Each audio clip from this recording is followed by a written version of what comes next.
Queen Elizabeth I has long enjoyed, and continues to enjoy, a very favourable reputation. In England, she is still seen as a great queen, responsible for a golden age in English history. This is true for both popular portrayals of good Queen Bess and Gloriana in the media and the majority of historical works dealing with her. Her positive image is even deeply ingrained in English academia. Moreover, the English period is seen as a sort of golden era. The defeat of the Spanish Armada is taken by many to be the culmination of this age. In many popular history books, it is seen as one of the most important or decisive battles in the world. A view I would argue is mistaken. The Battle of Kinsale was far more decisive. In Ireland, Elizabeth's legacy is much more complicated and contested than in England. Elizabethan Ireland was in many ways the opposite of England. While Elizabeth may have been a good ruler in Ireland, to put it bluntly, she was a disaster. The relationship between Ireland and England is complex and tumultuous. It contains many dark moments. Some of these are remembered, others are forgotten. Historical memory can be strange. Oliver Cromwell personifies to many the worst of England, as does the famine. In relation to the latter, while Queen Victoria is seen by some as the famine queen, apart from Trevelyan, few would know the name of the Prime Minister, politicians or officials responsible for the disaster. It is easier to blame the Brits. One English ruler who surprisingly does not attract much opium or hatred, but whose reign was a disaster for Ireland, is Queen Elizabeth I. Indeed, I would argue that Elizabeth was worse for Ireland than Cromwell. She just had a better propaganda machine. Instead of a golden age, Ireland witnessed under Elizabeth numerous rebellions, conflicts and wars, which were often savagely put down. Martial law and scorched earth tactics were amply used, with many resulting horrors, including numerous massacres of civilians and the use of famine as a weapon. Her regime was also riddled with corruption, which helped trigger or prolong conflicts. It can also be argued that Elizabeth herself must be held ultimately responsible for many of these wars and for what was done during them. Her Irish policy was inconsistent and often negligent, if not incompetent. Indeed, if she was consistent about anything regarding Ireland, it was her wish to have as little to do with the island and to spend as little money there as possible. Unfortunately for her, she was forced more and more to deal with Ireland as it became the main problem she had to face during the final years of her reign. To a large extent, due to her maladministration, misgovernance, incompetence, and neglect of the island. Elizabeth's reluctance to deal with Ireland or to define an active policy for the country meant that the central government became essentially reactive, and local state power was left in the hands of individual officers and officials. These had great autonomy to both interpret state policy and pursue their own interests. Human nature being what it is, their own interests were not always beneficial to the crown. Several officials and other newcomers were able to make their fortunes in Ireland, often at the expense of the crown purse or with detrimental long-term impacts for state policy. Furthermore, the government was beset by infighting and factionalism, which was probably at its worst during the 1590s. At the same time, the Old English were gradually excluded from the most important positions of power. Despite their constant loyalty and their proud claim of being English, they were suspect due to their religion. The famous poet Spenser, among many others, accused them of having degenerated and no longer being English. The Elizabethan period was thus a time of great instability in Ireland. Land, power and privileges were lost by old elites, while newcomers made fortunes. Naturally, this generated a reaction. One of Elizabeth's greatest mistakes was her failure to incorporate the native elites into her administration. For centuries, there had been Old English, or Anglo-Norman if you like, Lord Deputies in Ireland. Indeed, it was the Old English who had kept the English state in Ireland from collapsing. However, since the downfall of the House of Kildare in the 1530s, no local lord had held this position. Rather, a series of English notables and magnates had been made Lord Deputy or Lord Lieutenant, without much to show for this except a series of rebellions and wars. Making matters worse, the Old English were increasingly excluded from state positions. Elizabeth was fortunate that no matter what she did to alienate them, for many Old English it was unthinkable to unite with the Gaelic Irish. The Old English saw themselves as English, and as Ruth Canning has pointed out, the idea of shedding their blood to defend the kingdom was an essential part of their identity. Instead of rewarding their loyalty, Elizabeth saw them as disloyal and potential rebels, because they remained Catholic. Even the Earl of Ormond, who was Protestant and a distant cousin of the Queen's, as well as a loyal servant of the Crown, was never considered for the position of Lord Deputy. If he had been, the history of the 1590s could have been far different. Elizabeth was worse to the Gaelic Irish. She completely failed to incorporate them in her administration. While some Gaelic lords were given English titles, such as Hugh O'Neill or Donald McCarthy, these were never given positions within the administration. Rather, they were excluded. Gaelic Ireland was looked down on with contempt. The Gaelic Irish were regarded as savages and barbarians. While Hugh O'Neill may have been an earl, he was never given the status of an English earl. Bagnall and others in the administration were his inferiors in rank. Yet, it was O'Neill who was excluded from the state. They were included. O'Neill had immense talents, as did many other Gaelic lords. They could have been of immense assistance to the Queen, yet she chose to push them away from the state. It's interesting here to mention the case of the Earl of Thomond, Donogh O'Brien. Despite being Gaelic, he was raised in London as a Protestant and thoroughly Anglicised. He fought consistently on the English side in the 9 Years' War. Yet, he was only appointed to the Dublin Council after Elizabeth's death. Elizabeth's basic Irish policy was one of neglect. She did not want to spend money there and was not particularly interested in the country, even though it was one of her realms. In addition, her maladministration kept causing problems in Ireland. However, Elizabeth did not seem to have had much capacity for self-reflection, and much less for self-criticism. Her failures in Ireland and the conflicts they triggered were always blamed on others, especially the Irish, but occasionally some of her officials there. The list of conflicts is long. It includes war with Shane O'Neill, various Desmond rebellions, the Baltinglass Revolt, conflicts with Fiach Mac Hugh O'Byrne, some Butler revolts, and many minor conflicts, as well as the 9 Years' War.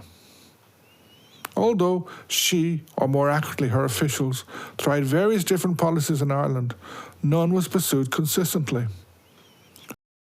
Nor did any of the revolts lead her to rethink her basic policy of allowing her officials great freedom in Ireland, as long as they did not cause her to spend more money or make a big name for themselves and attract her envy.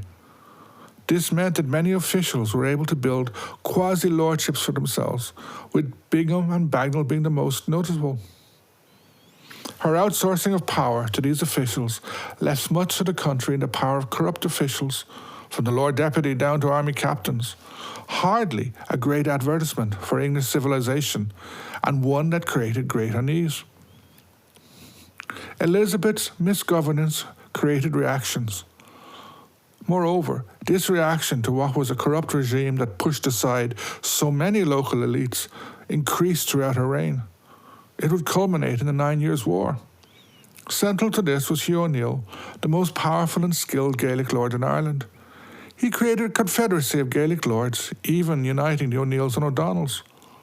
Although he tried to extend this confederacy to all Irish Catholic lords, with the exception of some support among Geraldines and Munster, it failed to gain much support from the Old English. Contrary to the myth of Elizabeth, the war with O'Neill was a far greater threat to her than the Armada. The 9 Years' War began as a regional revolt.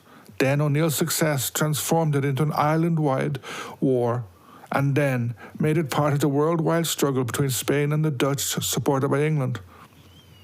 Elizabeth's misrule, vanity and prejudice was one of O'Neill's best weapons, as indeed Philip II was to the Dutch in their revolt against Spain. The war almost bankrupted England, costing Elizabeth around £2 million, far more than she spent fighting the Spanish. Indeed, his cost had an impact on the financial constraints on the Stuart dynasty, which had such an impact on the conflicts of the 1640s. As an aside here, I recommend both the work of Hiram Morgan on the war, especially his seminal book, Tyrone's Rebellion, and James O'Neill's work on the war.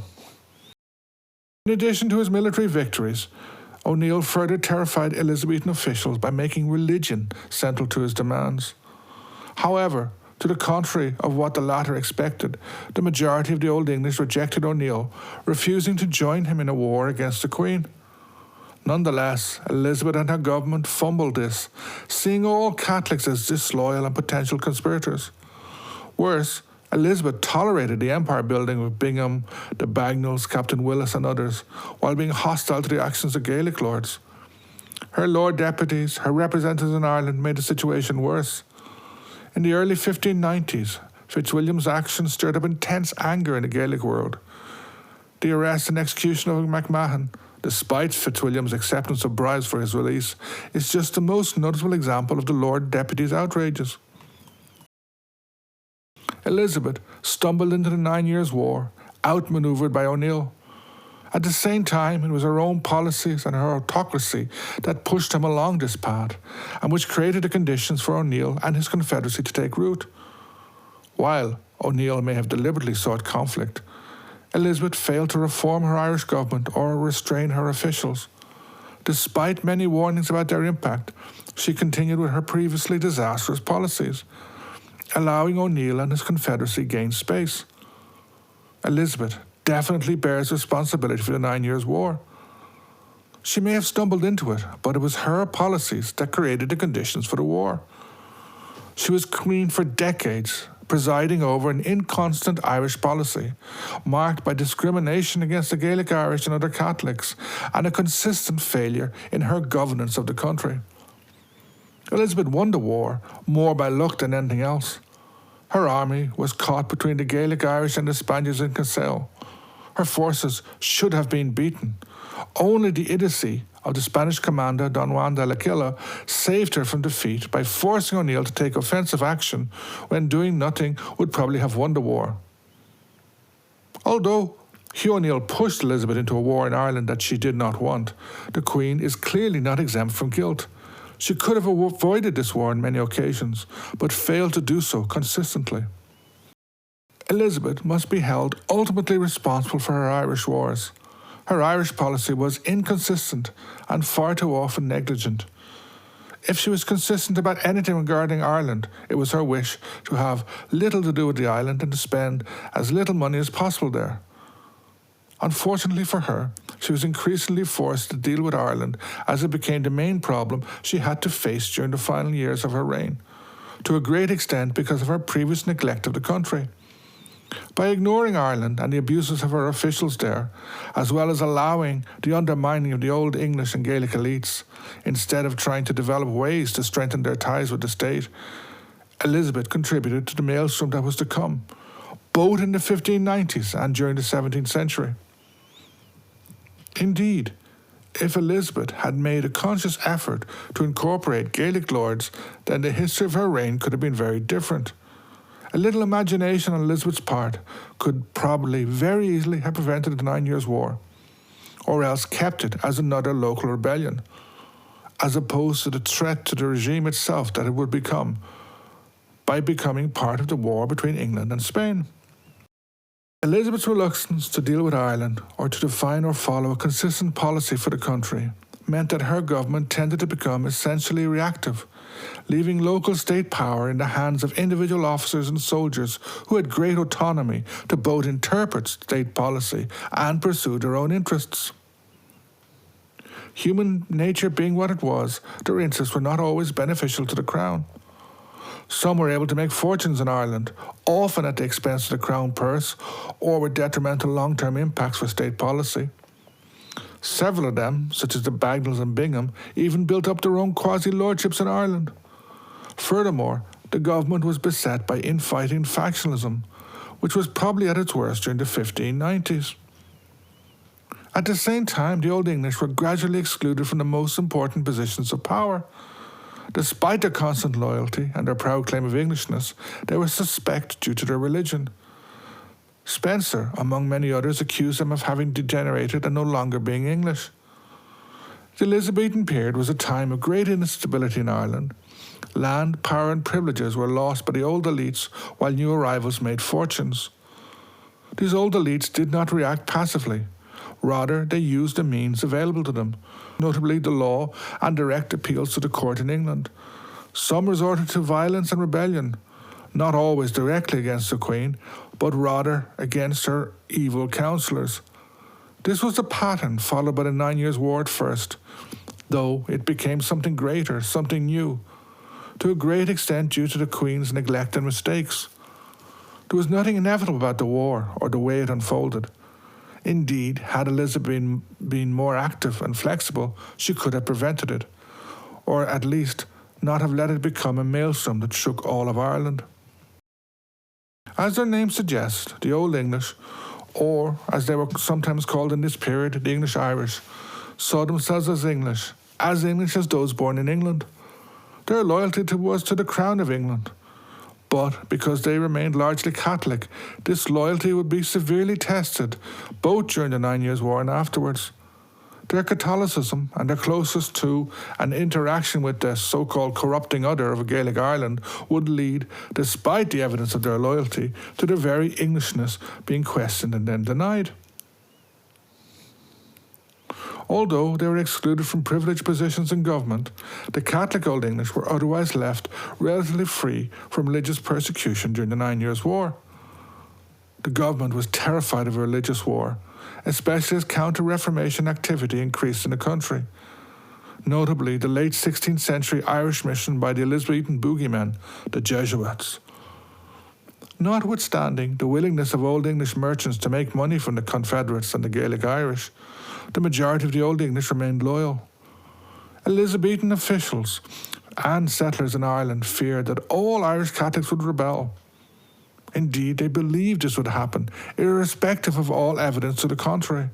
The Old English were not rewarded for their loyalty, and often not trusted. For example, the Earl of Ormond could have been a very good Lord Deputy, and perhaps could have prevented the Elizabethan regime from blindly stumbling into a major war in Ireland. He also saved Munster in 1598. Even though he was Protestant, since he was Irish, he would never be allowed to become Lord Deputy. Worse, he was considered suspect by many English elites due to his interconnections with the Gaelic and Old English worlds. Ormond fought well for Elizabeth. In the end, he was pushed aside. He deserved a better queen. The executions of MacMahon and O'Rourke in the early 1590s and Bagnall's attempt to build an anglicised version of a Gaelic lordship set in motion the events that would lead to the 9 Years' War. Although it is too strong to say the war occurred because of these events, the impact it had on O'Neill and other Gaelic lords meant that great political skill would have been required from the Queen or the Lord Deputy to avoid a conflict with the Earl and his supporters. Not only did she lack this skill, the inverse occurred. Fitzwilliam was, to put it bluntly, a disaster as Lord Deputy in the 1590s. Elizabeth was little better. As Brady forcefully argued in an essay on the Queen and Ireland, she was, quote, ignorant of the conditions prevailing in her Irish kingdom, end quote. Quote, unwilling to immerse herself in the historical and cultural complexities which had rendered Ireland so different from England, end quote, and uncomprehending of and resistant to the alternative strategies, end quote. Elizabeth's failure meant that she would have to deal with a new Irish crisis. However, this one would be of a very different nature. Few English historians seem to agree with this damning verdict on Elizabeth, a verdict which in my view is correct. Instead of presenting some sort of balance of Elizabeth's achievements in England and her failings in Ireland, which was also her kingdom, she is portrayed as Queen of England alone. Ireland is seen as some sort of special case and isolated, as if it had really nothing to do with Elizabeth, something which was only accidentally and incidentally her responsibility. Separating Ireland from England in the analysis of Elizabethan history makes as much sense as restricting any history of Philip II's reign solely to Castile.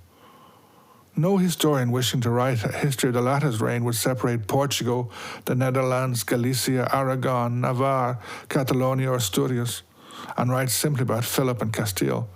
Yet, this is tolerated in English history. Elizabeth and her government were similarly hampered by an incomprehension of the Gaelic cultural and political world, and by an unwillingness to incorporate Gaelic elites except on what tended to be very restrictive terms. Geographic factors aggravated this. All the provisions, troops and money sent to Ireland had to go by sea and were therefore often subject to severe disruptions. In Ireland, the Elizabethan state was operating at the limits of its capacity, which, in conjunction with a hostility towards Gaelic Ireland and a suspicion of the Old English, undermined the effectiveness of its actions. This was made worse by the fact that in the early 1590s, the Queen appeared to be almost uninterested in Ireland, allowing state agents and often private individuals a free hand, with her main concern being not to spend money. However, this abdication of responsibility had the unintended consequence of letting O'Neill dictate the agenda and allowing the country slide into war.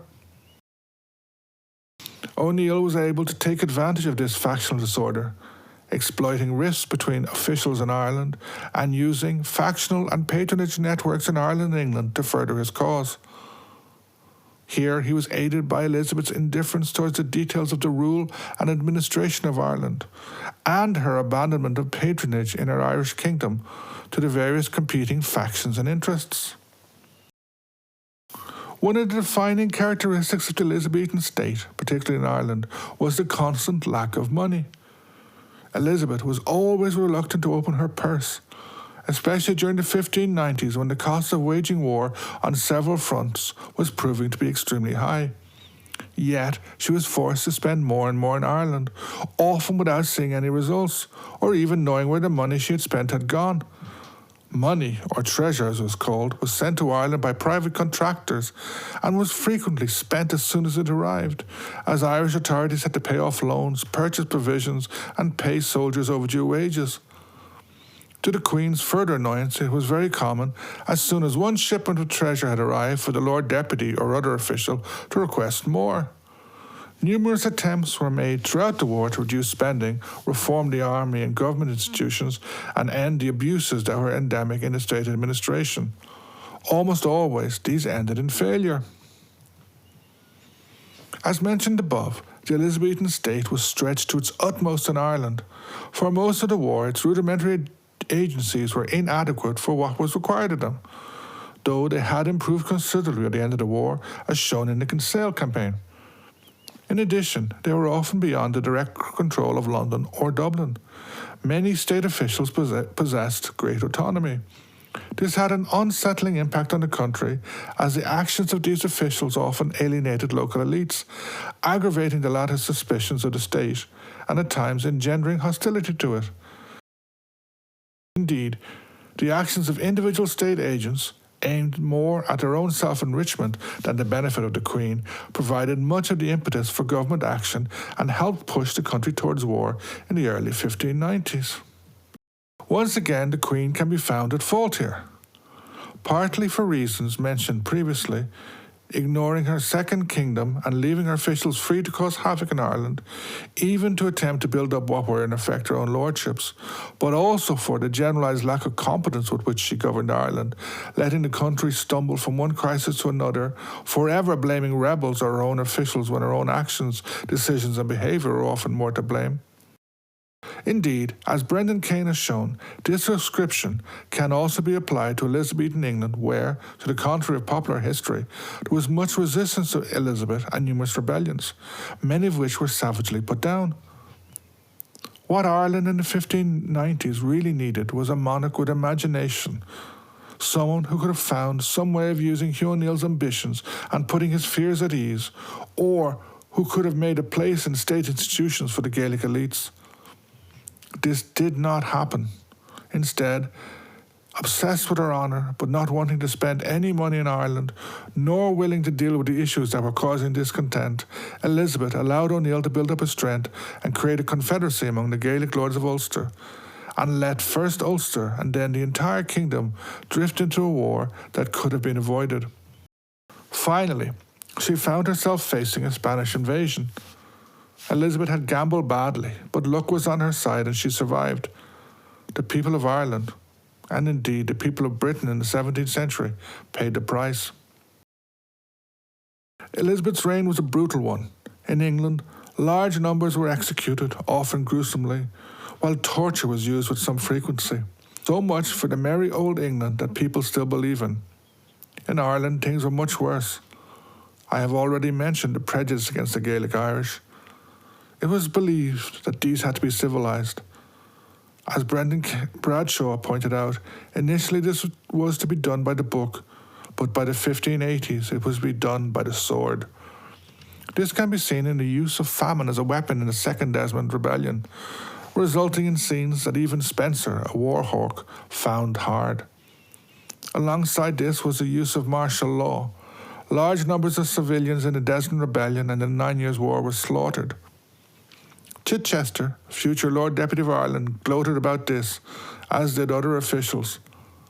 Elizabeth was aware of these horrific policies, yet they mattered little to her. Nor did the suffering of the thousands of her English subjects sent as soldiers to Ireland. Probably the majority of these died in Ireland, often due to inadequate clothing or provisions, due to the corruption the Queen tolerated. Under Elizabeth, Ireland suffered from a seemingly unending series of wars, culminating in the 9 Years' War. In these conflicts, scorched earth tactics and the use of famine as a weapon were quite common, as were executions and massacres of Gaelic Irish. Worse, this was praised by Edmund Spencer, Chichester and others. Elizabeth's Irish policies were disastrous, causing reaction from the Gaelic Irish and at times the Old English. However, Elizabeth never accepted or contemplated any blame for her disastrous reign in Ireland. The Queen's incompetence and maladministration even achieved the impossible, uniting the two main Ulster Gaelic lordships, the O'Neills and the O'Donnells, who had been rivals for hundreds of years, and whose rivalry went back to early medieval Ireland as the Kenalnoan and the Kenalconnell. While Elizabeth did not want to fight a war in Ireland, her maladministration, notably her toleration of the actions of her officials and her exclusion of the Catholic elite, strongly contributed to this. Although most of the rebellions and conflicts in Ireland were localised and relatively easy to control, the 9 Years' War was different. Hugh O'Neill created and led an unprecedented Gaelic or Catholic confederacy involving the majority of the Gaelic lords of Ulster. No matter the perspective adopted, Elizabeth bears considerable responsibility for the 9 Years' War. It is perhaps better to rephrase this slightly. As Queen, Elizabeth was responsible for her Irish policy, for what was done in her name in Ireland, and for what she ordered done. At the very least, her reign was disastrous in Ireland as she triggered a series of rebellions and atrocities. Ultimately, she ran up against O'Neill's well-organised resistance. O'Neill's victories forced her to negotiate. However, his introduction of the religious question raised another problem, as Elizabeth did not want to grant religious freedom to Catholics. Refusing to accept blame for conditions in Ireland or to allow discussions of the religious question, she alienated the Gaelic Irish to such an extent that an unprecedented confederacy emerged.